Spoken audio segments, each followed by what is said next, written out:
नमस्कार दोस्तों, आज हम आपको बॉलीवुड की क्वीन जो कि लगातार सुर्खियों में बनी रहती हैं अपनी कंट्रोवर्सी के कारण यानी कि कंगना रनौत के जीवन के बारे में बताएंगे। तो और शुरू करते हैं वीडियो को।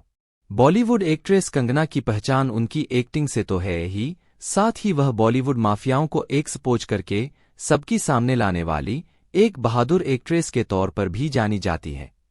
कंगना ही वह हीरोइन है जिसने सुशांत सिंह राजपूत केस की सीबीआई जांच की पहली आवाज उठाई थी। कंगना अपनी फिल्म अपने दम पर हिट कराने के लिए भी जानी जाती है। आज कंगना लाखों दिलों पर राज करती है। कंगना कहती हैं कि मैंने इस इंडस्ट्री में बहुत सहा, अगर मेरी जगह कोई और होता तो शायद वह आत्महत्या कर लेता। कंगना राणावत का जन्म 23 मार्च 1987 को हिमाचल प्रदेश के मामला नामक शहर में हुआ। वह एक अच्छे परिवार से है। कंगना के दादाजी एक आईएएस अधिकारी थे। कंगना के पिता का खुद का बिजनेस है और उनकी मां एक गवर्नमेंट टीचर हैं। इन सबके अलावा कंगना की एक बड़ी बहन है जिनका नाम रंगोली है और एक छोटा भाई है जिसका नाम अक्षत है। कंगना बचपन से ही काफी जिद्दी स्वभाव की लड़की रही है। कंगना के घर में भी लड़कियों को एक आम भारतीय की लड़कियों की तरह रखा जाता था, मतलब उनका पढ़ना लिखना और लड़की होने की याद दिलाना, जिससे वह शादी के बाद अपने पति के साथ अच्छे से रह सके। कंगना को देखकर बहुत गुस्सा आता था। कंगना बचपन से ही पढ़ाई में बहुत अच्छी थी और वह डॉक्टर बनना चाहती थी। स्कूल के दौरान जब वह 16 साल की थी तो उनके स्कूल में एक इवेंट ऑर्गेनाइज हुआ। उस इवेंट में कंगना को फेस ऑफ ईयर का इनाम मिला। उन्होंने कंगना से बोला कि आपको टीवीसी शूट करना है। कंगना को शूट के लिए मुंबई जाना था। कंगना ने यह बात अपने घर पर बोली तो सब ने मना कर दिया, लेकिन कंगना को हर हाल में मुंबई जाना था। कंगना ने 16 साल की उम्र में अपना घर छोड़ने का फैसला कर लिया क्योंकि उनको अपने दम पर कुछ करना था। कंगना टीवीसी शूट के लिए मुंबई आ गई। टीवीसी शूट के बाद वह दिल्ली अपनी एक सहेली के यहाँ चली गई। दिल्ली में कंगना ने मॉडलिंग की और ऑडिशन दिए, जहां उन्हें एक इंटरनेशनल एजेंसी ने हायर कर लिया। वहां रैंप पर उन्हें सुझाव दिया गया कि तुम बहुत खूबसूरत हो और तुम्हें फिल्मों में कोशिश करनी चाहिए। कंगना का भी कहीं ना कहीं यही इरादा था। कुछ ही दिन के बाद कंगना दिल्ली से मुंबई आ गई। मुंबई में कंगना लड़कियों के हॉस्टल में रहने लगी और अपना खर्चा और एक्टिंग की क्लास की फीस के लिए कुछ काम भी करने लगी। लड़कियों के हॉस्टल में एक डॉली खान नाम की लड़की थी। वह बॉलीवुड के लोगों को जानती थी और उस लड़की ने कंगना को आदित्य पंचोली से मिलवाया। आदित्य पंचोली फिल्मों में ज्यादा हिट नहीं थे, लेकिन उनकी जड़ें फिल्म इंडस्ट्री में काफी मजबूत थी। कंगना जिस हॉस्टल में रहती थी वहां उसकी दोस्ती एक आंटी से हो गई। वह आंटी भी फिल्मों में काम करना चाहती थी। आदित्य पंचोली कंगना के साथ साथ उन आंटी से भी बात करने लगे।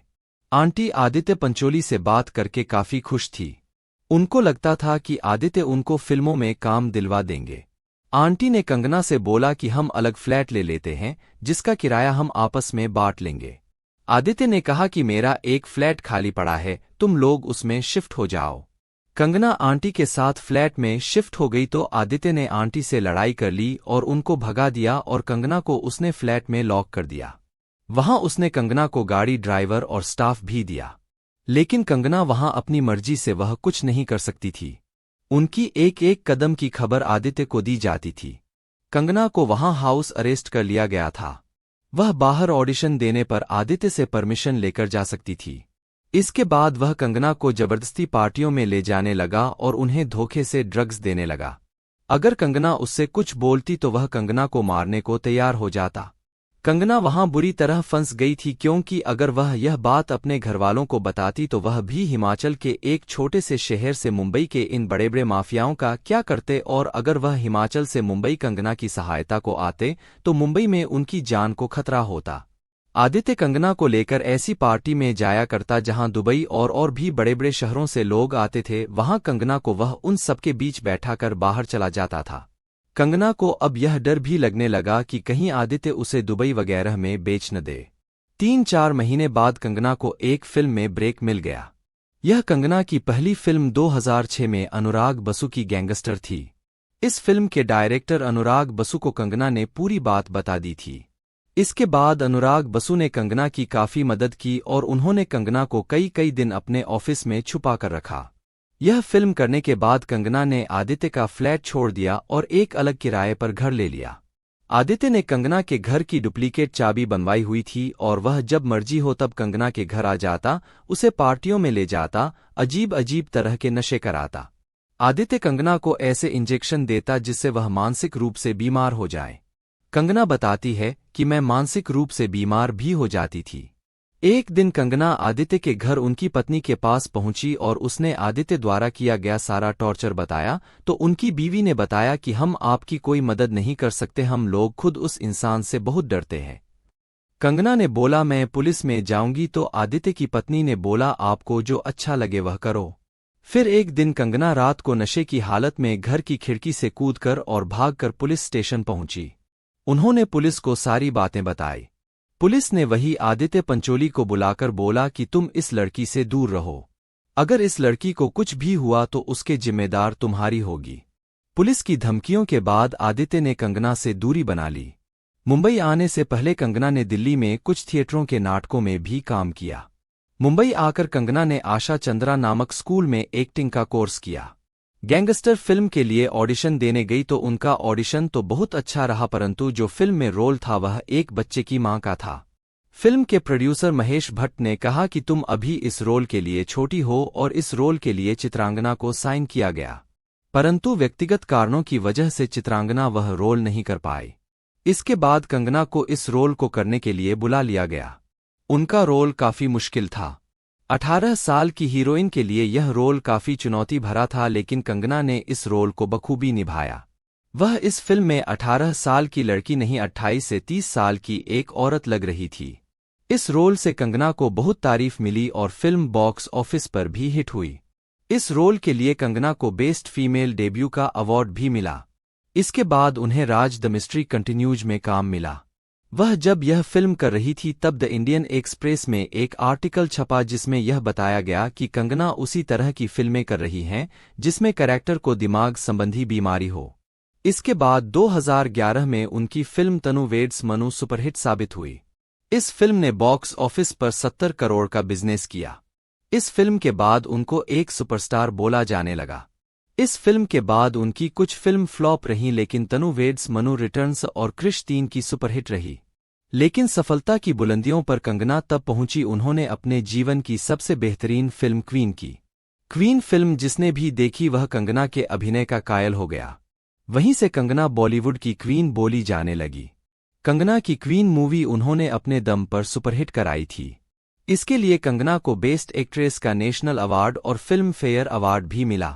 कंगना की film Manikarnika the queen of Jhansi के लिए भी उन्हें शुरुआत में काफी मुश्किलों का सामना करना पड़ा। इस फिल्म के डायरेक्टर बीच में ही फिल्म का डायरेक्शन छोड़कर चले गए। कंगना ने इस फिल्म में डायरेक्टर का भी काम किया। ऋतिक और कंगना की पहली मुलाकात काइट फिल्म करने के दौरान हुई, लेकिन क्रिश 3 फिल्म के दौरान उनकी लव स्टोरी शुरू हुई। कंगना के मुताबिक वह ऋतिक से बहुत प्यार करने लगी थी और रिश्ते के बारे में बात हुई थी, तो ऋतिक ने कहा हम शादी कैसे कर सकते हैं, मैं पहले से शादीशुदा हूं।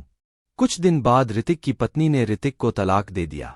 उन्हीं दिनों ऋतिक की फिल्म बैंग बैंग की शूटिंग शुरू हो गई और बैंग बैंग फिल्म की शूटिंग के दौरान ऋतिक और कैटरीना एक दूसरे के काफी करीब आ गए थे। कंगना ने ऋतिक से बहुत प्यार किया था। खुद को संभाल कर वह फिर से शूटिंग पर जाने लगी।